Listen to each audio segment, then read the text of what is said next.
dokter detektif sudah bilang dengan terang, Bang Rasman, gua tidak akan pernah mau berdamai.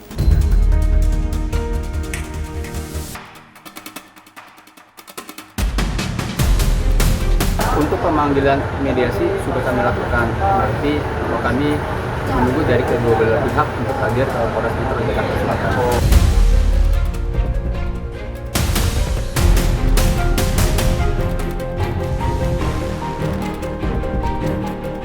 Kalau sudah tersangka, itu sudah tidak ada mediasi. Mediasi itu di awal, sebelum naik sidik.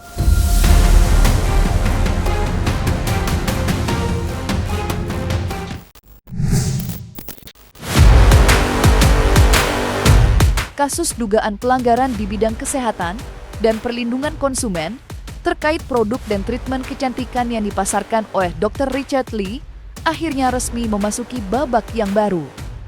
Ya, hari ini, tepat pada tanggal 7 Januari 2026, Dr. Richard akan menjalani pemeriksaan perdana usai statusnya resmi ditetapkan sebagai tersangka.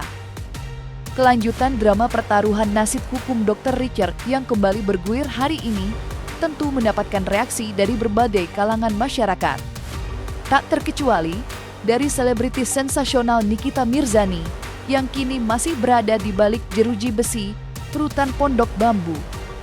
Selamat Sunio gelar baru tersangka di awal tahun 2026. Jangan ada drama nangis-nangis pas dijemput paksa ya. Pak polisi, bisa yuk langsung tahan. Pasalnya perlindungan konsumen itu 12 tahun. Begitu tertulis ungkapan reaksi bernada sindiran yang diunggah oleh akun media sosial Nikita Mirzani. Seolah menjadi penanda bahwa babak baru perkara ini sudah tersebar kemana-mana. Dan menariknya lagi, unggahan itu turut dimajikan ulang oleh Dr. Samira Farahnas alias Doktif, seteru Dr. Richard, sekaligus pelapor dalam perkara ini. Pemanggilan saudara LL sebagai tersangka itu sebenarnya dipanggil pada tanggal 23 Desember kemarin. Namun tidak hadir, tapi memberikan pemberitahuan untuk bersedia hadir pada tanggal 7 Januari. Jadi nanti ada di reschedule untuk pemeriksaannya ke tanggal 7 Januari. Nanti kalau tanggal 7 Januari tidak juga hadir, maka akan dilayangkan panggilan kedua. Saya melihat bahwa proses hukum yang telah berjalan, ya kita apresiasi, kita respon secara baik, dan ini membuktikan bahwa hukum itu tegak lurus. Kenapa saya katakan tegak lurus? Karena ada laporan juga terhadap Dr. Samira atau dokter detektif di Polres Jakarta Selatan, itu juga sudah dirilis oleh Wakasat Reskrim Polres Jakarta Selatan yang menyatakan bahwa dokter detektif juga adalah tersangka. Hanya saja perbedaan Dr. Richard Lee dengan dokter detektif ini di dua LP ini sangat jauh perbedaan.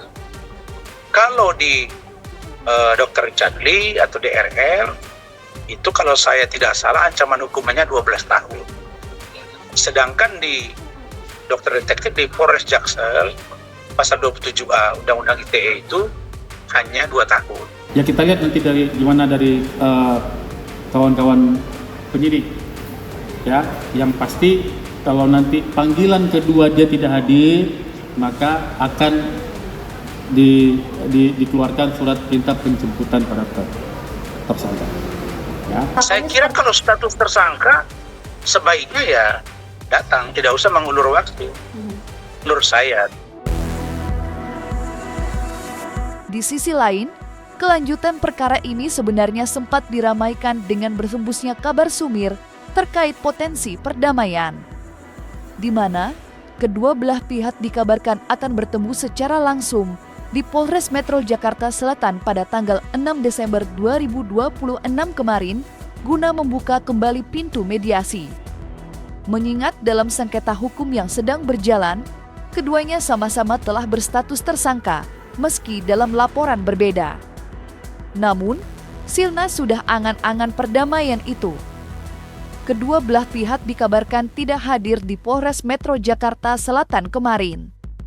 Ditambah lagi, Trasman Arif Nasution selaku konsultan hukum Doktiv juga menegaskan pihaknya enggan berdamai. Kalau sudah tersangka, itu sudah tidak ada mediasi.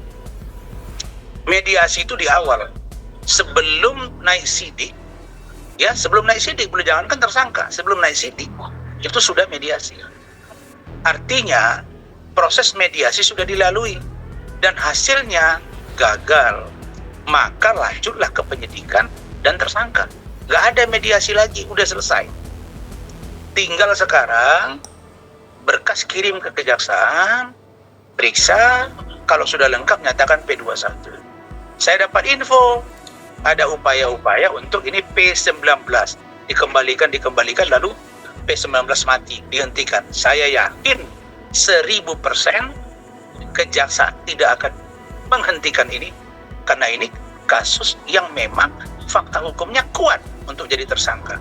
Versi data yang saya dapat. Untuk pemanggilan mediasi sudah kami lakukan, berarti kami menunggu dari kedua belah pihak untuk hadir ke Polres Metro Jakarta Selatan. Ada bahasa-bahasa kemarin yang mengatakan bagaimana itu suara netizen ya, bagaimana kalau didamaikan saja. Bahkan kita dapat informasi ada katanya orang-orang yang dari suruhan diduga ya dari seseorang dokter yang mencoba untuk supaya berdamai atau barter. Lu tersangka di sana, gua di sini. Kira-kira gitu, ada yang membahasakan begitu ya, dugaan kita. Jadi kalau itu dokter detektif sudah bilang dengan tenang, Bang Rasman, gua tidak akan pernah mau berdamai. Gua tidak akan mau berdamai. Gua nggak mau berdamai 3 kali.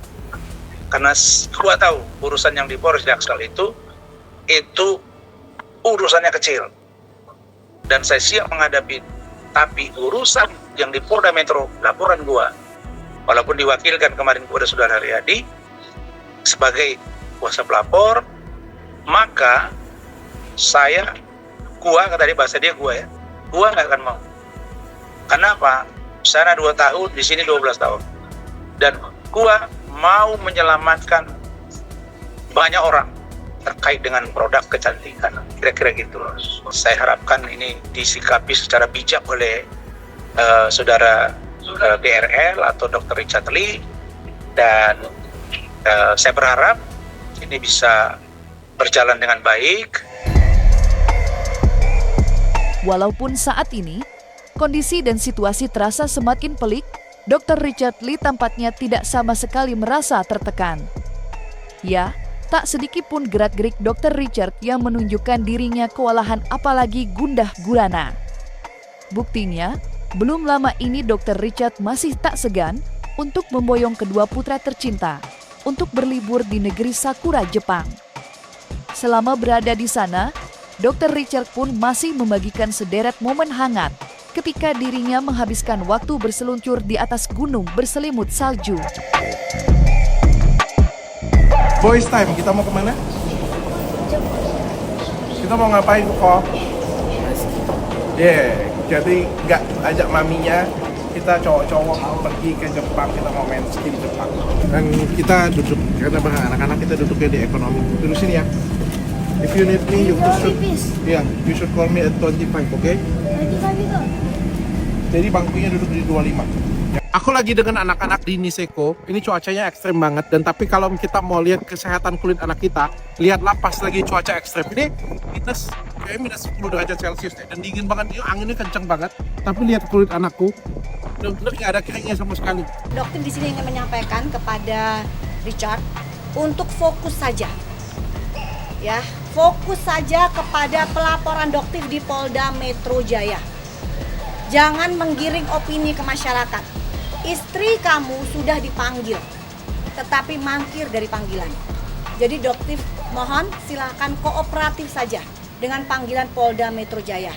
Karena dalam waktu dekat, insya Allah beliau pun akan dipanggil oleh Polda Metro Jaya untuk mempertanggungjawabkan produk yang sudah dia jual. Bukan cuma ini, ada beberapa produk lain yang terindikasi diduga juga melakukan pelanggaran. Aku nggak mau menjadi rusuh dan ribut lagi di media sosial sih. Jadi biar polisi aja yang jawabnya, benar ataupun salah, biar mereka aja yang menentukan. Bila ditarik ke belakang, kisah saling lapor yang melibatkan Dr. Richard Lee dan seterunya, Doktif, sudah bergulir cukup lama. Bermula dari laporan Doktif terkait dugaan pelanggaran di bidang kesehatan dan perlindungan konsumen terkait produk dan treatment kecantikan yang dipasarkan oleh Dr. Richard Lee, perkara ini berlanjut dengan adanya laporan balasan. Pasalnya, Dr. Richard sudah melayangkan laporan dugaan pencemaran nama baik terhadap Doktif. Dan 6 bulan yang lepas, tepatnya pada tanggal 12 Agustus 2025, Dr. Richard Lee dan Doktif sempat dipertemukan secara langsung oleh pihak berwajib dalam agenda gelar perkara. Sebuah agenda kepolisian yang menyisakan beragam momen mencolok. Sebenarnya sih perdebatan yang sangat lucu ya, bukan perdebatan. Karena semua yang Doktif tampilkan ada faktanya. Ada rilis dari Badan POM. Sekarang Doktif tanyakan, seandainya white tomato tidak heboh, mungkin sampai detik ini saudara DRL masih menjual white tomato.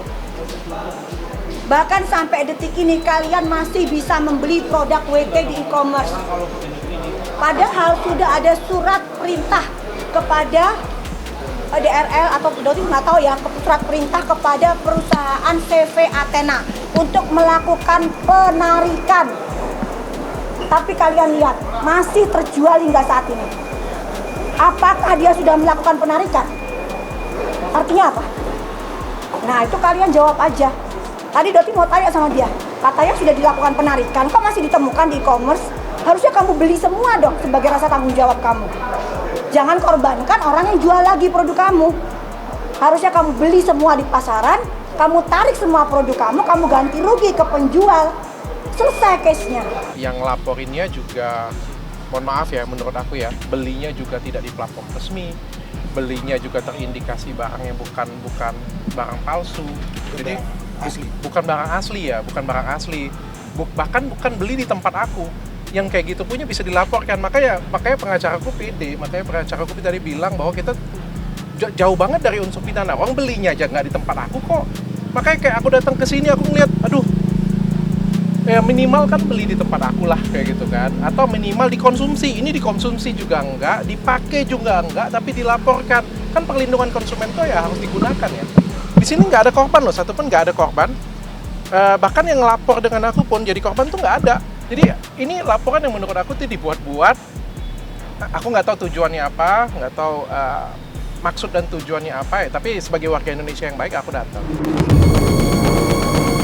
Entah kejutan-kejutan seperti apa lagi yang akan tersaji dalam perkembangan perkara ini. Namun yang pasti, kasus dugaan pelanggaran di bidang kesehatan dan perlindungan konsumen yang tengah berjalan lantas membuat masyarakat menyorot kembali kehidupan mewah yang sering ditampilkan Dr. Richard Lee di media sosial.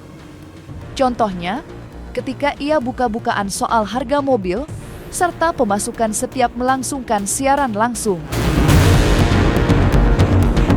Oh, ini mobilnya ya? Yes, Ini Rolls Royce. Black Badge Phantom, Harga berapa ini kok? 20 miliar. Kerja apa kok sampai bisa punya mobil kayak gini? Punya klinik kecantikan, punya skincare, ada pabrik skincare juga, ada beberapa perusahaan lain. Sudah berapa lama kok punya bisnisnya ini? Kalau aku sendiri kerjanya 15 tahun, kalau Athena 12 tahun sudah berdiri. Berapa omset terbanyak yang kok pernah dapatkan dari sekali live di TikTok jualan skincare tadi? 41 miliar dalam satu hari jualan. Wow, 40 miliar dalam sekali live.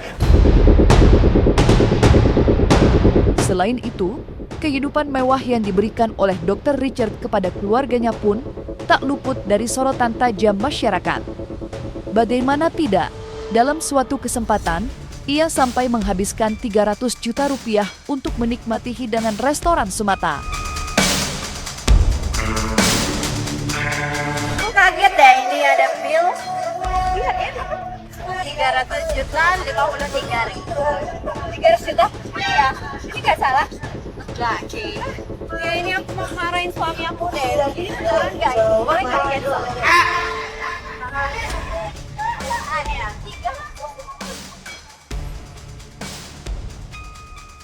ada, nggak apa-apa, makan aja.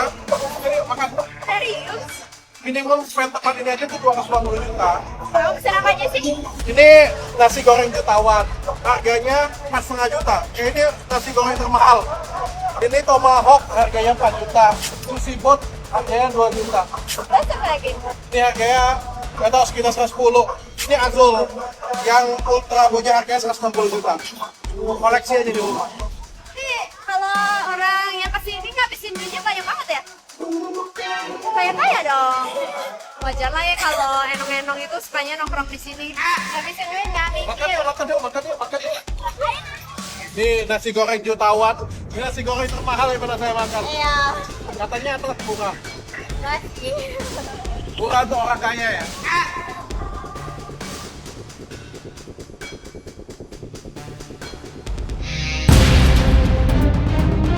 Deretan perilaku tersebut ditambah dengan aksinya yang kerap berbagi barang-barang mewah lewat media sosial, akhirnya membuat Dr. Richard kerap kali disapa dengan sebutan Raja Flexing. Willy Salim kalau live bagi-bagi iPhone. Tony Chu kalau live bagi-bagi TV, handphone, kipas angin, kadang motor. Mami Louis kalau live bagi-bagi coklat, Ferrero Rocher, dan juga minyak. Aku pengen bagi emas tuh kalian semuanya. Kebetulan emas lagi all time high banget. Dan orang rebutan untuk beli emas. Harga emas 1 gram ya sekarang hampir 2,5 juta. Tapi lucunya banyak orang yang mau beli dengan harga 3,5 juta rupiah. Saran aku jangan FOMO untuk beli ya. Siapa kemarin yang sudah dapat emas 0,1 gram dari aku harganya 10.000. Yes, bener-bener 10.000. Oh nggak, kalau di grup Holy Wings itu terkenal banget. Timothy Ronald itu rajanya kripto. Andrew Susanto saham. Hotman Paris propertinya ada banyak. Aku terkenal banget investasi ke emas. Karena dari kecil orang tua aku selalu ngajarin untuk beli emas. Kebetulan aku punya banyak stok emas 0,1 gram dan juga 0,01 gram. Bayangin tahun 2021 aku punya stok 0,01 gram itu ada 3.700 piece. Sebenarnya itu program yang pengen aku bagi-bagiin, tapi ternyata bersisa. Dan kebetulan harga emas lagi all time high banget, hampir 2,5 juta per gramnya. Semua orang FOMO beli, dari di Australia, di India, Vietnam, dan negara-negara lain. Bahkan harganya itu sudah melebihi harga di website. Harga 2,5 juta rilis, orang mau beli dengan harga 3,5 juta rupiah. Menurut aku jangan dibeli, mending kalian masuk ke live-ku aja. Aku kasih kalian 0,01 gram, itu ada 10. Ya sebenarnya aku bisa kasih kalian 0,1, tapi stoknya tentu aja beragam. Gak mungkin kan produk 0,01 gram, ada 3 ribuan ini aku buang. Daripada aku buang, mending aku kasih kalian untuk yang support ke live aku. Masuk sekarang juga, tap-tap layar. Gak harus beli kok, tunjukkan support kalian aja. Kalian bisa dapat 0,1 gram dengan harga 10.000 perak doang. Aku sudah tanya dengan toko emas, ini bisa dijual nggak sih? Tentu aja bisa lah, yang namanya emas. Kalau nggak mau balikin lagi aja, karena banyak mau. 0,01 gram ini kalau aku tanya di toko emas harganya sekitar 25.000 sampai dengan 50.000 rupiah. Jadi kalau 10 itu sekitar 250.000 sampai dengan 500.000 rupiah. Sekali lagi kalian check out dengan harga 10.000 perak. Tanggal 27 Oktober nanti. Jangan keluar masuk karena aku sudah siapin emas 5 gram dan 10 gram harga 10.000 perak, tapi stoknya terbatas ya. Karena aku jualan skincare bukan toko emas.